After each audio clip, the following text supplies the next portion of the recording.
Salut à toi, j'espère que tu vas bien. Aujourd'hui, je vais t'expliquer comment toi également tu peux obtenir ton financement bancaire pour ton projet immobilier. Je vais te donner 5 principaux aspects que les banques regardent lors d'un financement de projet immobilier.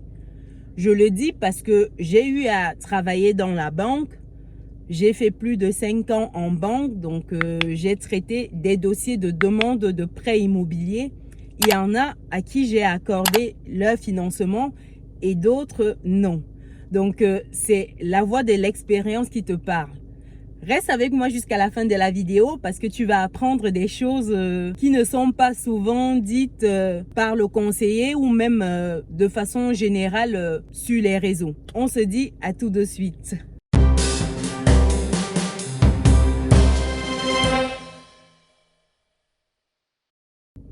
Bienvenue de nouveau sur Afro Business Cash, la chaîne dédiée à l'entrepreneuriat et l'investissement au sein de la communauté africaine. Également et surtout, la chaîne qui te permet de muscler ton compte bancaire et ton mindset.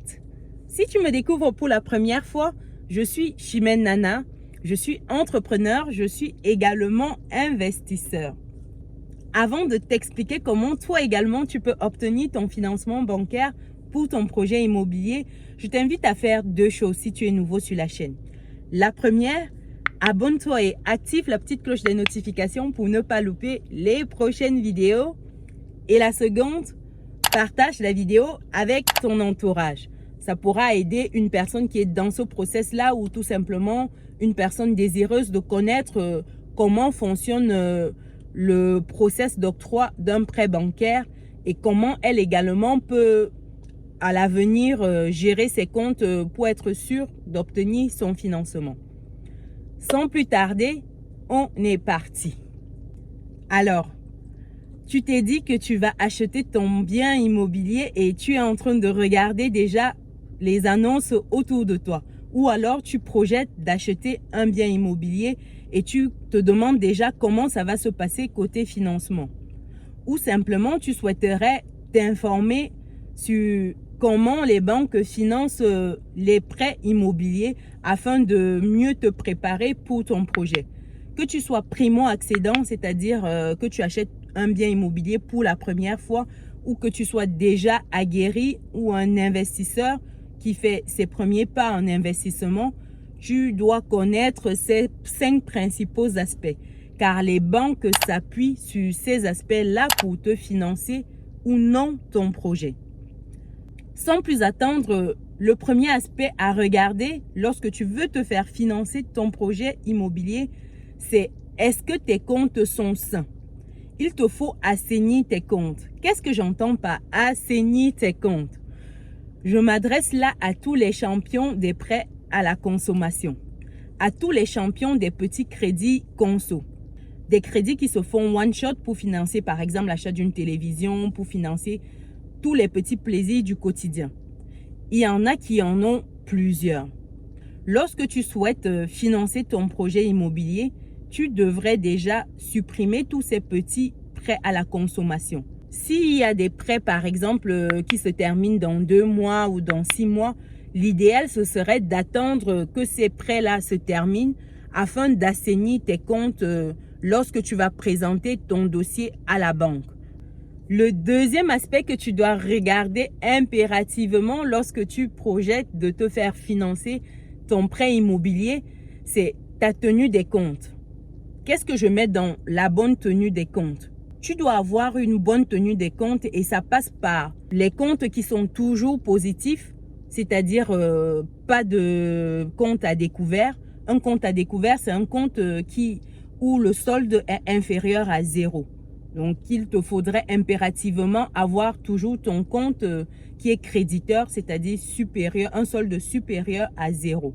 Même si tu as un découvert autorisé qui t'a été octroyé par ta banque, l'idéal, ce serait de ne pas l'utiliser très souvent. Ce serait l'utiliser vraiment lorsque tu te retrouves dans une situation où tu n'as pas d'autre choix. Mais l'idéal, ce serait de ne plus utiliser ton découvert bancaire. Cela montre à la banque que tu as la capacité de gérer tes comptes, tu sais planifier, tu sais structurer tes finances pour ne pas avoir besoin d'une avance tous les mois, parce que le découvert autorisé, c'est comme une avance de fonds que la banque te fait tous les mois.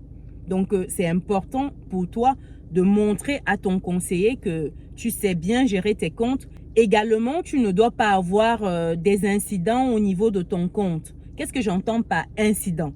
Il y a des personnes qui sont championnes pour émettre des chèques en sachant très bien qu'elles n'ont pas de provision pour assurer ce chèque-là. Avoir un chéquier ne veut pas dire qu'on doit automatiquement l'utiliser. Avoir un chéquier ne veut pas dire que c'est la solution miracle lorsqu'on n'a pas d'argent sur son compte. Le chéquier fonctionne avec un compte créditeur. Prière de s'abstenir d'émettre des chèques à tout vent. Également, en termes d'incidence sur le compte, il y a des champions qui adorent la carte de crédit. C'est la pire chose qui soit pour une personne qui souhaite financer un projet immobilier. Je m'explique. Une carte de crédit fonctionne avec un solde créditeur sur le compte. Si tu n'as pas d'argent, ça ne sert à rien d'aller utiliser ta carte bleue. Si tu n'as pas d'argent, je répète, prière de ne pas utiliser ta carte bleue. La carte bleue, comme le chèque, fonctionne avec un compte positif. J'insiste beaucoup là-dessus parce que certains se retrouvent également fichés à cause d'une utilisation abusive de la carte bleue. C'est très important de limiter cette utilisation lorsqu'on n'a pas de provision sur le compte. Et si tu as des problèmes avec ta carte bleue, c'est-à-dire que tu es un acheteur compulsif, l'idéal c'est de retirer une certaine somme d'argent sur ton compte et de fonctionner uniquement avec les espèces et de mettre ta carte bleue en lieu sûr et de l'oublier de grâce. Parce que lorsqu'on se retrouve fiché, que ce soit pour une carte bleue ou pour un chèque, la banque ne peut pas financer ton projet immobilier.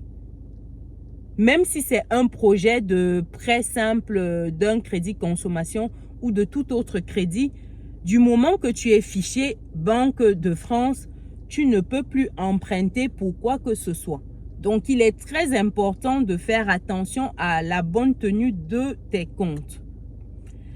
Le troisième point à regarder lorsqu'on souhaite un financement bancaire, c'est de bien préparer son dossier de prêt. Qu'est-ce que je mets dans bien préparer son dossier de prêt? Ici, j'entends par là de maîtriser son projet. C'est-à-dire que tu dois te renseigner, tu dois savoir déjà quelle est ta capacité d'emprunt en amont. La banque te calcule déjà ta capacité d'emprunt et te le dit. Donc, tu dois rechercher des biens qui correspondent à ta capacité d'emprunt. Je te donne un exemple. Si tu as une capacité d'emprunt de 150 000 €, ça ne sert à rien d'aller signer un compromis pour un bien qui est à 300 000 €. La banque ne pourra simplement pas t'accompagner dans ce projet-là. Et tu vas te retrouver avec un refus de prêt. Donc, c'est mieux que tu signes un compromis pour un bien immobilier qui rentre dans ta capacité d'emprunt. C'est vrai que cette capacité d'emprunt n'est pas figée. D'une banque à une autre, elle peut évoluer parce que les banques n'ont pas les mêmes critères pour déterminer cette capacité d'emprunt-là. Mais rassure-toi, ça ne va pas bouger de 50 000 € d'une banque à une autre. Si tu as donné les mêmes informations à une banque A qu'à une banque B, la moyenne, ça va bouger peut-être de 5-10 000, mais rassure-toi, ça ne va jamais être un delta très important. Une fois que tu as ta capacité d'emprunt, tu regardes les biens en fonction de cette capacité d'emprunt-là. Si c'est pour un projet d'achat de résidence principale, il faudrait que tu regardes en fonction de ton loyer que tu payes aujourd'hui, la capacité que tu es prêt à mettre dans ton nouveau projet en mensualité de prêt. Si c'est pour un financement pour un bien locatif, il faudrait que tu regardes la rentabilité de ton projet, que tu saches calculer cette rentabilité-là, que tu maîtrises tous les tenants et les aboutissants de ton projet. Le banquier ne doit pas se retrouver à se demander où est telle information, où est telle autre information. Je te le dis déjà, moins ils en font, mieux ils se portent. Après, c'est pas tout le monde. Je ne veux pas mettre tout le monde dans le même panier, Mais autant mieux mettre toutes tes chances de ton côté parce qu'il n'a pas que ton dossier à traiter. Il a une dizaine d'autres dossiers qui attendent là d'être traités sur ton bureau. Donc, à un moment donné, s'il doit courir après toi pour une information ou pour une autre concernant ton dossier, il ne va pas le prioriser. Le quatrième aspect que tu dois maîtriser pour avoir toutes les chances de ton côté afin d'obtenir ton prêt immobilier, le financement de ton prêt immobilier, c'est de montrer à ton conseiller que tu maîtrises ton sujet, que tu parles le même langage que lui. Je m'explique. Lors de ton rendez-vous, tu dois montrer à ton banquier que tu as calculé ta rentabilité. Voici ce que ça implique. Par exemple, tu as mis les loyers hors charge, tu intègres le calcul différentiel des loyers. Tu prends 70% du montant du loyer, tu ne prends pas les 100% parce que tu intègres une vacance locative. C'est de lui montrer que voilà, tu as pensé à tout et que ton projet est vraiment bien ficelé. De manière subtile, tu peux également lui montrer que tu maîtrises le langage bancaire, tu maîtrises des terminologies bancaires. Par exemple, en termes d'assurance, tu as la PNO, propriétaire non occupant, tu vas souscrire à cette assurance-là parce qu'il te la faut et tu vas souscrire cette assurance-là avec le conseiller. Ça montre que tu es dans une démarche où tu voudrais être sur du long terme et que tu maîtrises certaines choses. Tu vas parler d'un prêt, par exemple, avec un différentiel, c'est-à-dire que tu commences à payer les mensualités de prêt de manière différée, donc au bout de 6 mois, de 1 an, et tu lui expliques que tu le souhaites, par exemple, parce que tu as des travaux que tu dois gérer dans le logement. Tu montres également que tu maîtrises certains types de travaux, tu as vu avec tes artisans. Ça rejoint un peu le point 3 dans le sens où il faut que ton dossier soit bien verrouillé. Si tu as mis dans ton dossier que tu as besoin d'une enveloppe travaux de 30 000 € par exemple, il faudrait que tes devis coïncident avec ces 30 000 € là. Ça montre à ton banquier qu'il a affaire à une personne sérieuse, à une personne qui sait où elle va et ça le met en confiance. Il a vraiment beaucoup de dossiers à gérer au quotidien et moins il passe de temps sur le tien, mieux il se porte. Je préfère te dire ça tout de suite. Et je sais la lourdeur que c'est de gérer un prêt immobilier, un dossier pour un prêt immobilier. Pour en avoir monté de nombreux dossiers immobiliers, ça demande beaucoup de temps, ça demande beaucoup d'énergie et en termes de, si je peux dire ça comme ça, de retour sur investissement, la banque ne gagne pas des masses sur le projet en lui-même. Parce qu'aujourd'hui, il faut que tu saches que les taux sont extrêmement bas, les taux d'usure, tout est vraiment bas. La banque gagne sur tout ce qui est autour de ton projet. Sur le prêt immobilier principalement, elle ne gagne pas grand-chose. Mais par contre, lorsque elle te fait un prêt immobilier et que tu prends l'assurance avec elle, l'assurance du prêt immobilier, c'est intéressant pour elle. Également, si tu es un investisseur ou si tu achètes un logement pour mettre en location et que tu prends une assurance PNO, PNO c'est propriétaire non occupant, c'est là où elle gagne. C'est vraiment tout ce qui est produit annexe autour de ton projet qui intéresse beaucoup plus la banque. Le cinquième aspect que tu dois verrouiller systématiquement si tu veux mettre toutes tes chances de ton côté pour ton projet immobilier, c'est de faire une bonne impression à ton conseiller. Quand je le dis, c'est en connaissance de cause. Qu'est-ce que je mets dans une bonne impression? C'est marquer ton conseiller pour qu'il te garde à l'esprit. Lorsqu'il est en train de traiter ton dossier, il faudrait que ce soit avec enthousiasme, que ce dernier ait envie d'obtenir ton financement. Et le marquer, ça passe par quoi? Ça passe par une bonne présentation le jour de votre entretien. La tenue doit être adaptée. C'est vrai que l'habit ne fait pas le moine, mais j'ai envie de te dire qu'on reconnaît le moine par son habit. Il faudrait systématiquement que tu mettes une tenue adaptée à la circonstance, que tu sois à l'heure à ton rendez-vous. C'est des petits détails, mais c'est des détails qui peuvent être irritants. Pour une personne qui a des rendez-vous qui s'enchaînent, j'ai envie de te dire qu'elle ne veut pas perdre son temps à t'attendre 5-10 minutes, même si tu as toutes les bonnes excuses du monde. Ça montre déjà que tu n'es pas très sérieux. Également, il faudrait que tu aies un certain feeling qui se crée. Par exemple, si le conseiller te dit que voilà, il a un chat, tu peux dire que tu as également un chat si tu en as un, ou tu aimes les animaux, des choses comme ça, histoire de créer des atomes crochus entre vous pour que le conseiller, il ne t'oublie pas. Quand il a eu l'impression que c'était un rendez-vous, la personne était sympathique, la personne était agréable, j'ai envie de te dire que le conseiller, c'est un être humain. Et comme tout être humain, il a ses humeurs. Et si à un rendez-vous, il a eu vraiment une très bonne impression, il a envie que les choses avancent très vite pour la personne avec laquelle il a eu cette bonne impression. C'est vrai, c'est son travail. Je suis entièrement d'accord avec toi.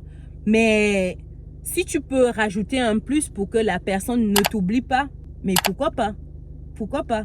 Voilà les 5 principaux aspects que toi, tu dois regarder à ton niveau si tu souhaites vraiment obtenir ton financement pour ton projet immobilier. Voici un 6e point bonus que je te donne pour être sûr de te voir financer ton projet immobilier. C'est celui d'avoir de l'épargne. On ne le dira jamais assez, c'est la base pour une personne qui sait gérer ses comptes, qui sait planifier ses finances, qui sait budgétiser. Montrer à ta banque que tu as de l'épargne, c'est important car ta banque sait que tu es quelqu'un qui a l'habitude de mettre de côté. Tu n'es pas quelqu'un qui vit au jour le jour et qui est toujours à découvert. La banque vraiment te fait davantage confiance et une épargne, ça permet d'améliorer ton scoring. Le scoring, c'est une notation bancaire qui classifie les clients en différentes catégories. Lorsque tu as des prêts à la consommation, tu as des incidents sur ton compte, comme les chèques sans provision, les cartes, l'utilisation abusive d'une carte, ou tu es fiché bancaire. Tous ces différents éléments-là font baisser ton scoring. Par contre, qu'est-ce qui augmente ton scoring? C'est un compte toujours créditeur, c'est une bonne gestion des comptes, c'est de l'épargne que tu as sur ton compte, c'est également les recommandations que tu fais. Ça a l'air basique, hein? Mais le fait que tu recommandes ta banque, recommander, ça passe par quoi? Ça passe par le parrainage. Donc, lorsque tu parraines des personnes, tous ces petits éléments-là te permettent d'augmenter ton scoring. Tu as d'autres petits aspects quand tu investis sur certains supports, etc., etc. Je ne vais pas rentrer dans ce niveau de détail. Ce n'est pas l'objet de la vidéo. Mais sache que épargner te donne un gros point positif aux yeux de la banque. Voilà, je suis arrivée au terme de ma vidéo où je t'explique comment tu peux également, toi aussi, obtenir ton financement pour ton projet immobilier. Je te donne 5 principaux aspects à observer, plus un 6e aspect bonus. Dis-moi dans les commentaires si tu as également des points que tu souhaiterais rajouter à ces 6 différents aspects-là. Dis-moi aussi dans les commentaires si tu as déjà expérimenté l'un de ces aspects. Si tu es dans une démarche de demande de prêt immobilier actuellement, ou si tu as déjà obtenu ton prêt immobilier, ou tu as des choses que tu souhaiterais recommander ou conseiller à la communauté. N'hésite pas à mettre tout cela dans les commentaires. J'espère que la vidéo t'a plu. Pense à lâcher ton pouce bleu en l'air. Également, abonne-toi et active la petite cloche de notification si ce n'est pas déjà le cas. Aussi, partage la vidéo avec ton entourage car ça pourra aider une personne qui est dans ce process-là ou une personne qui envisage de l'être. Nous, on se dit à très bientôt pour une nouvelle vidéo. Allez, ciao!